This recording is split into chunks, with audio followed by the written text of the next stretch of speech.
দেখে কি মনে হচ্ছে? ইলিশ মাছ, তাই তো? ইলিশ মাছের আজকে রেসিপি আমি নিয়ে চলে এসেছি। করব ইলিশ মাছের সর্ষে বাটা, দ্যাট ইজ সর্ষে ইলিশ। এবার আমি তার জন্য নিয়ে নিয়েছি মশলা কি না, টমেটো নিয়ে নিয়েছি, একটু চারমগজ নিয়ে নিয়েছি, সর্ষে নিয়ে নিয়েছি, আমি কাঁচা লঙ্কা নিয়ে নিয়েছি, আদা। আর যেটা আমি নেব সেটা হচ্ছে তোমাদের রান্না চলাকালীন আমি দেখাবো, ঠিক আছে? তো চলো আমি এটা পেস্ট করে নিয়ে ফিরে আসছি। আমার পেস্ট কিন্তু রেডি। এবার আমি এটাকে নিয়ে নিচ্ছি একটা বাটির মধ্যে। এই যে সমস্তটা আমি কিন্তু নিয়ে নিয়েছি একটা বাটির মধ্যে। আমি এখানে এটার উপরে একটুখানি নুন ছড়িয়ে দিচ্ছি, মাছের উপরে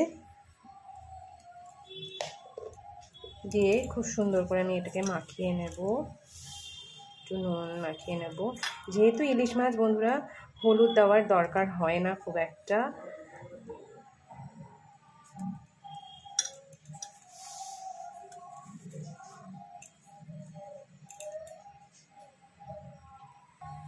বন্ধুরা আমার কড়াই গরম হয়ে গেছে। এবার আমি কিন্তু এটার মধ্যে দিয়ে দেব মাছগুলো, যেটা কিনা আমি নুন দিয়ে ম্যারিনেট করে রেখেছি, ঠিক আছে? এবার আমি এক এক করে এই গরম তেলের মধ্যে কিন্তু মাছটা ছাড়বো।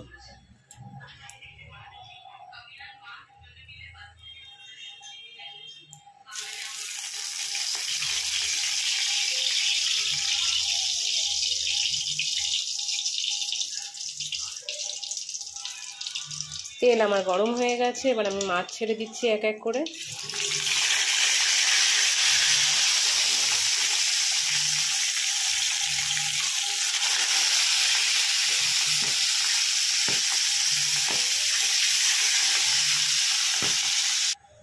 মাছ আমার ভেজে তোলা হয়ে গেছে। এবার আমি যেটা করব, এই তেলের মধ্যেই আমি দিয়ে দেব আমার বেটে রাখা মশলাটা। এই যে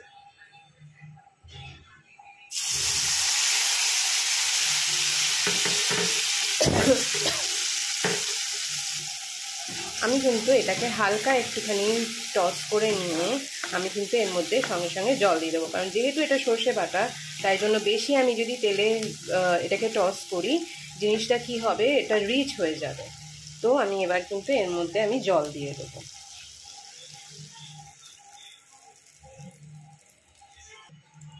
আমি জল যেটুকু দিয়েছি আর একটু জল অ্যাড করলাম, করে এবার আমার কাজ হচ্ছে এর মধ্যে একটু সামান্য একটু হলুদ আর দিয়ে দেব নুন। এবার আমি এর ওপর দিয়ে দিচ্ছি একটু হলুদ,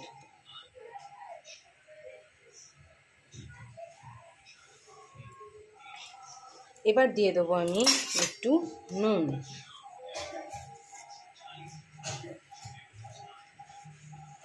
সবটাই তোমাদের স্বাদ মতো। আমি এইভাবে করি বন্ধুরা, তোমরা কিভাবে করো সেটা আমাকে একটু জানিও। অনেকে ভাপাও করে, আমি ভাপাটাও করি, কিন্তু যেহেতু এখন আমার সময় অতটা নেই তো এটা আমি কড়াইতেই করে ফেলব।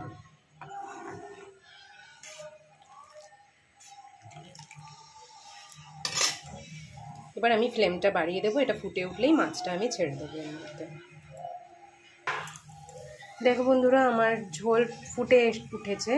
এবার আমি কিন্তু ঝোলটা বেশ ভালোভাবেই ফুটছে। এবার আমি দিয়ে দেবো এর মধ্যে মাছগুলো ছেড়ে দেবো, এক এক করে মাছগুলো কিন্তু আমি ছেড়ে দেবো।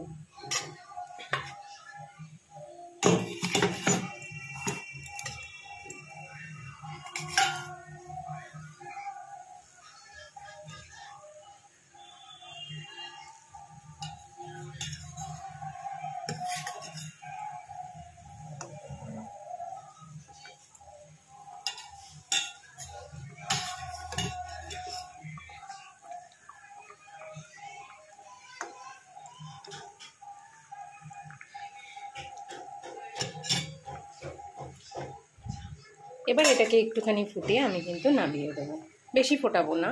হয়ে গেছে আমার ঝোল কিন্তু হয়ে গেছে, এবার একটু হালকা ফুটবে, ব্যাস এবার নামিয়ে দেবো।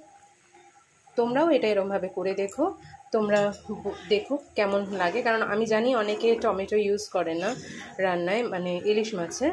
আর যারা যারা ইউজ করো আশা করি তারা হয়তো এরমভাবেই করো, আর যারা ইউজ করো না তারা একবার করে দেখো, ভালো লাগবে খেতে। আমার কিন্তু ঝোল রেডি হয়ে গেছে। দেখো রঙটাও কি সুন্দর এসছে, কি সুন্দর হলুদ হলুদ, আর থকথকে একটা ব্যাপার এসছে, একটা টেক্সচারটা কিন্তু থকথকে। ঠিক আছে, এবার এটাকে আমি নামিয়ে নিই বাড়িতে। তরকারি কিন্তু আমার রেডি। দেখো কি সুন্দর কালারটা এসছে, খুব সুন্দর লাগছে কিন্তু, তাই না? আজকে এটাই আমার রেসিপি। তো তোমরা জানিও আমাকে কেমন লাগলো এটা করে, মানে ফিডব্যাকটা দিও। ঠিক আছে, ওকে। আবার দেখা হচ্ছে পরের ব্লগে, পরে আবার একটা নতুন একটা রেসিপি নিয়ে। Bye bye.